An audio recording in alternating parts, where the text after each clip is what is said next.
Hello, and welcome to Grade.com Talks With. Today, we're talking with Dana Williams, Director of Marketing and Brand Strategy at Girls on the Run International, a nonprofit organization dedicated to creating a world where every girl knows and activates her limitless potential and is free to boldly pursue her dreams. And if you're new to our podcast, please press subscribe button either on YouTube or your podcast app, because today we're going to learn about an organization that is inspiring girls to be joyful, healthy, and confident. Hello, Dana. Welcome to Grade.com Talks With. We're excited to have you here. Thanks so much for having me. It's a great honor to be here. Wonderful. How would you describe your organization to someone who is not familiar with your work? Absolutely. So Girls on the Run is a national nonprofit organization. We started 25 years ago. We're celebrating our 25th birthday this year, which is exciting. And in our history, we have helped and served over 2 million girls from coast to coast in the US. We are a positive youth physical activity-based program, which uses physical activity to enhance girls' social, emotional, and physical attributes and skills so that we can enable them to successfully navigate life's challenges. We reach girls at a really critical age. So we start with girls in third grade. And this is right when society starts to tell girls that they can't do things or that they shouldn't or that they should be a certain way. So we reach girls at that time and really empower them and inspire them to pursue whatever dreams they may have. And it's a really incredible thing to watch girls go through the program. Indeed, that's incredible. Attributing and connecting physical activity to and then at an age where girls are building their confidence, building their personalities, understanding what they want from life, and having that medium, that platform where they can come and learn, that's something very unique. You mentioned that you work with the girls from third grade, and you mentioned this is a critical age. Could you please elaborate more? Why is this a critical age for young girls, and why do we need to help them to start building their confidence at this age? Yeah, that's a great question. So our curriculum is research-based, and a lot of the data points to the fact that at around age 9, girls' self-confidence plummets. At that time, they also start to value peer relationships more. They start to really care what other people are saying about them. There's a lot of data that points to the fact that girls especially are very vulnerable at that age because they start to believe that boys deserve leadership positions. And it's so important to reach girls at that age before they start to believe those societal messages and those age-old gender stereotypes that women and girls are still subjected to. And it's so important for us to have that blend of physical activity. So we set girls on healthy habits and really empower them through movement games, physical activity, through running. But each lesson in the curriculum is based on really a different set of attributes. So we focus on building confidence, building competence in girls, caring, their connection to others, and this sense of community. So we end each season with a community impact project. So not only is the girl finding self-confidence in herself and building and establishing her self-worth, she also is understanding her place in the world and the impact that she can have on her community and on others. So it really is, it's awesome to see the growth cycle that the girls go through over the 10-week program. That's quite interesting that you mentioned that it's the critical age before the society tries to tell them what to do, or society tries to brainwash them on the gender norm stereotypes, on the things that Yes. one girl should do or should not do. And you coming and explaining them what society is telling you is not necessarily true, and you are want to make decision for yourself. That's incredible. Yeah. And even, with the rise of social media and the access that our young girls have, not only to each other, but to all of the negative messages that are out there on social media. I'd be remiss if I didn't mention the impact of COVID-19 on our girls, the detriment of social isolation, and the increase in cyberbullying that our young people are encountering.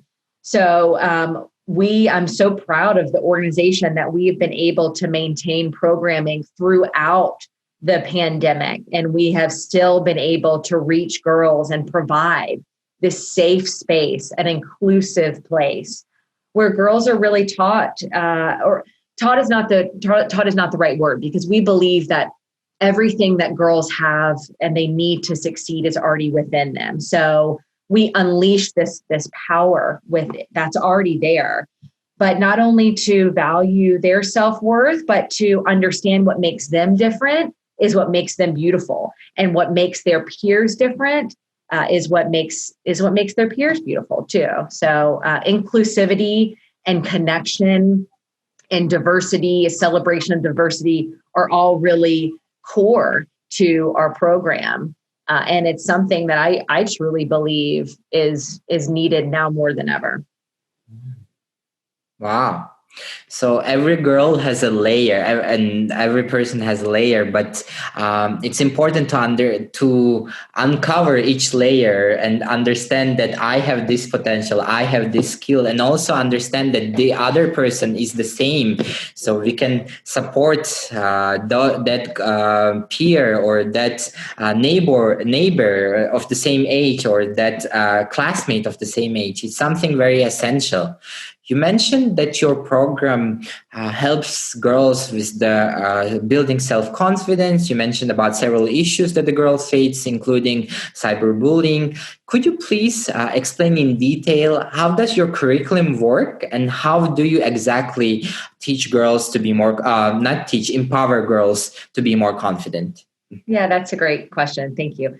So again, we're the only positive youth physical activity based program that has strong evidence of our impact. So our curriculum, it's over the span of 8 to 10 weeks. Girls meet in small teams twice a week, and they are led through the curriculum by trained and caring coaches. So we have over 185 local Girls on the Run councils across the U.S. that train our amazing volunteer coaches. So these are individuals that really just empower and inspire their group of girls. So girls meet in the practice, they go through the curriculum. There are different themes to every lesson. So for instance, one may be uncovering what real beauty means. So looking inward and understanding that real beauty comes from kindness and confidence and joy in yourself. There are other lessons around standing up for yourself and others, how to be a good friend, how to choose your friends, how to manage your emotions and what that looks like. So we really take a whole health perspective and underscore the critical, important connection between physical health and emotional health. So every practice is jam-packed with these awesome themes and learning themes, but then we enable the girls to be physically active and to create that sense of camaraderie with their team. Throughout the season, the girls will train for the end of season celebratory event, which is a 5K. So on a typical year, on a non-COVID year, we host over 330 5K events across the US. And it's just an incredible thing to watch because our girls train for the whole season, and they're not competing with their teammates. They're not even competing with themselves. They are setting goals for themselves each practice, and they are building that sense of confidence in themselves. Something that we are really focused on, again, is being inclusive. So whether completing a 5K means that you run, walk, hop, skip, or roll, we are focused on creating that experience for girls of all abilities to be able to complete that celebratory 5K at the end of the season. And it's so much fun. It's awesome to watch the girls complete the finish line, to complete the 5K. And they carry these life lessons with them, not only that they can set goals and they can accomplish them, but that they are remembering, and they are really focused on these other social, emotional benefits that we set them up for healthy living that extends far beyond the scope of the program. At school, in the classroom, usually teachers and the school system focuses on academics, and it doesn't focus on building a personality, on the mental health issues and all the social aspects, and having an organization that can help girls to understand and cope with the issues that they face in their age. You mentioned what does the real beauty look like, how to stand up for themselves. It's such important topics. They're such important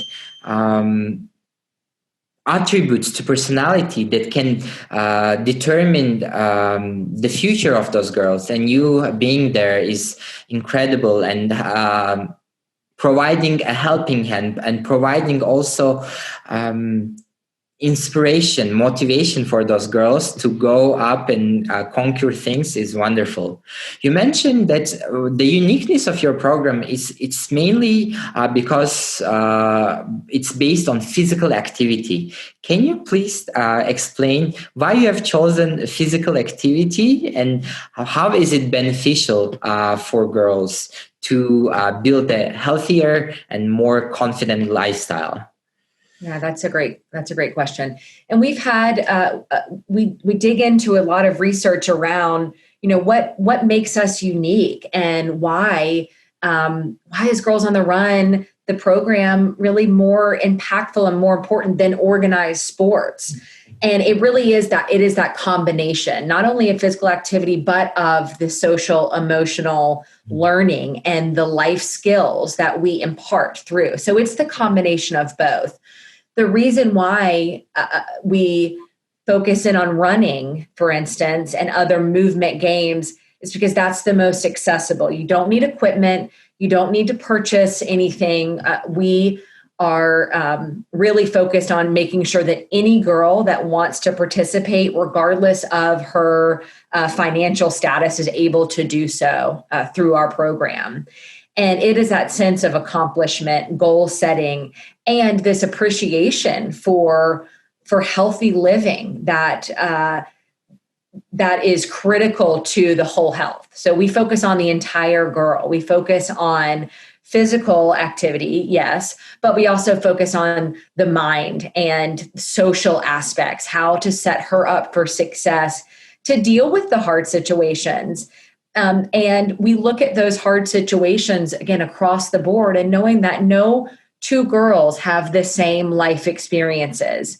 And the difficult situations that I may encounter are going to be very different from the difficult situations that you encounter in your life. So what skills and what behaviors and what strategies can we impart on these girls, so that it's that blend of skill set, but then also that physical activity. And that really gives them the confidence that they need to set big goals and go out and chase them at long after the season ends. That's incredible. It's the best of both worlds, both physical aspect as well as the social and mental health aspect that comes together. I assume if when a girl starts your program at the age of 9 at the third grade, if she is not confident enough and she's doubting herself whether she wants to run or she can run, but going through the curriculum, she can understand that yes, I can run. Yes, I can set a goal, whether it's a running or walking, you mentioned, and I can do that 5K. And when you feel that sense of goal setting as well as accomplishing it, it boosts self esteem, it boosts self confidence so much. I am sure many girls experience that through your program. Is that correct?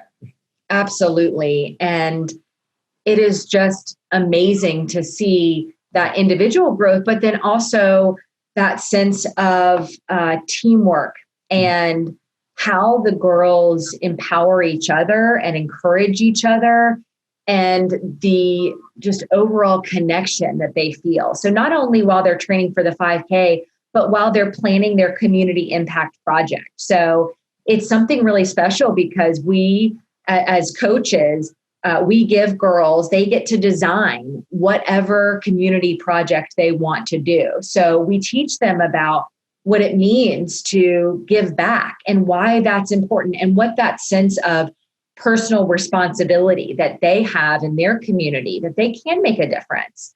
But the girls have to work together to decide on what their project is going to be and how they're going to execute it. So in addition to this personal growth, there's an awesome connection that happens both within the team and the girls working with their teammates, but also this realization that they can make a difference and that no matter what role that they play or that they thought that they played, that they can impact the lives of others in a really positive way. Wow, it's also your program is also giving leadership skills, leadership abilities to those girls through team building, through doing those community projects, and realizing that I am as a person, one individual, when working together with the team, can make a difference for my community, for the society, for the people surrounding me. Is something very unique, and it's something that more girls need to hear, more girls need to understand, because that if they realize that and if they go up in their adult life pursuing that, we will see more girls in leadership positions across different industries, whether it's in corporate America or whether it's in politics or whether it's just in their households, being a leader for the children, for the family, and for the communities they are a part of. That's awesome. I agree. And I think, it's our responsibility as a society to invest in our girls. And it's necessary. And if we want to see a change, then we have to really invest in our girls. And we have to be the ones to tell them that everything that they need to succeed is already within them. It's there. They just need us to unleash that power, to shine a light on it. Something that we talk about a lot in our program and in our practices is star power, and that every girl has star power, and it's different. My star power is different from yours. But what do we do when clouds try to cover up our star power? How do we push those clouds away and make sure that we can still shine brightly?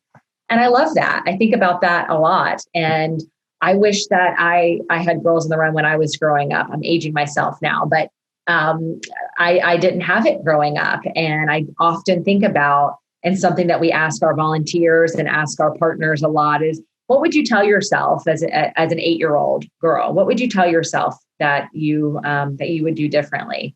So I encourage all of those listening that are not familiar with our program to think about that. What would you tell yourself as an 8-year-old girl? And it's really powerful to think that we all have the responsibility to the next generation of strong women to tell them that they can and that they're worth it, and that they can do it. Yeah, the question that you mentioned, it's very self-reflecting. And when you reflect on yourself and realize that if I had this opportunity, if I did this to my daughter or to my sister or to my wife, that's something can be very beneficial for people to realize that, oh, now I can realize that I could have made a change, but it's not late. I still can make a change for the generation that is coming next. And you mentioned an analogy of star power and the clouds. I think that's a beautiful analogy, and I think it should be in the classrooms of the third graders, fourth graders, fifth graders, saying that you have a star power, and whenever clouds come in, they are temporary, and you have the power to take them out of your way. That's very, very beautiful. If someone would like to support Girls on the Run, how can they do that? That's a great question. Thank you. So I would visit our website, girlsontherun.org. And again, we have over 185 local councils in the US that are really making this program possible. So donations to our organization enable us to support those local councils. We also are incredibly lucky to have over 100,000 volunteers every year through our volunteer coaches. So we would not be able to deliver the program without these incredible coaches. And I encourage our listeners to go to our website, find a local council in their area. If there's not a local council in the area, I know a lot of your listeners are international. So donations are incredibly helpful for us. We are very proud of the fact that nearly half of our participants annually receive some sort of financial assistance. Again, it is so important to us to be able to deliver the program to anyone who wants to participate. So donations are a really awesome way that we're able to not only support our councils, but also to support girls who want to participate. And we'd love to connect with new supporters by joining our newsletter. It's something that, I think for us, it's just spreading the word about our program. And one of the biggest barriers that we face is that people think that we're just a running program. And as you now know, we're so much more than that. So by joining our newsletter, you can hear inspirational stories of past participants and things that they have gone on to do in their lives, in their communities. So we would love to connect with new listeners and just share our story. Absolutely. The link to the website of your organization will be provided in the link in the description. And for you listening, if you would like to support Girls on the Run, you can do that. You can go to their websites and learn more about the wonderful work that they're doing. And if you want to be a volunteer, you can do that as well, and subscribe to the newsletter of the Girls on the Run to stay informed about the wonderful work that Dana and her team are doing. Thank you so much, Dana. It was wonderful to get to know you and the work that you guys are doing with the Girls on the Run. Thank you so much. This was awesome. Thanks so much for having us. Wonderful. For you listening, if you enjoyed this conversation, please press like and share button, because this will show the YouTube and podcast algorithm that this conversation is important. We need to empower girls at young age, and we need to teach them to understand that they have the potential to do whatever they want, and they can be the leaders and anything they put their minds into. Thank you, and see you in the next episode.